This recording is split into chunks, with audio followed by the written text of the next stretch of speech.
everyone এয়া চাওক পাৰ পোৱালি দুটা তো এফালে গৈ আছোঁ ফ্ৰেণ্ডৰ লগত তো মিষ্টাৰো ফ্ৰেণ্ড মোৰো ফ্ৰেণ্ড কি ঈশ্বৰে মিলাইছে তো এয়া আজি তেওঁলোকে পাৰ উৰুৱাব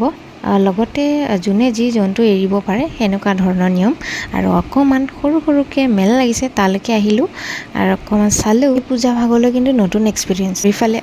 আংকল মানে মিষ্টাৰৰ ফ্ৰেণ্ড হয় খুব ধুনীয়াকৈ মিলিছে দেই একদম চাচু কোৱাৰ নিচিনা আৰু ইফালে বহি থাকোঁতে ক্লিপ ল'লোঁ পিছে আপোনালোকে দেখিছে ল'ৰা যে মোৰ লগত আহিছে এনেকুৱা নহয় ইহঁতৰ লগত খুব মিলিছে বহি মই পূজা ভাগৰ নাচ মই চালোঁ এই নাচ এই পূজা এই কথা মই কিন্তু কিতাপত পাইছিলোঁ আজি চকুৰে দেখি বৰ ভাল লাগিল আৰু এই লগৰ ছোৱালীজনীৰ দাদা বৌ আহিছিল তো তেওঁলোককো লগ পাই বহুত ভাল লাগিল যদি ভিডিঅ'টো প্ৰথমবাৰ চাইছে ছাবস্ক্ৰাইব কৰিবলৈ নাপাহৰিব লগতে এই ভাগ পূজাৰ নাম কি আপোনালোকে কমেণ্ট বক্সত মোক জনাবচোন বাই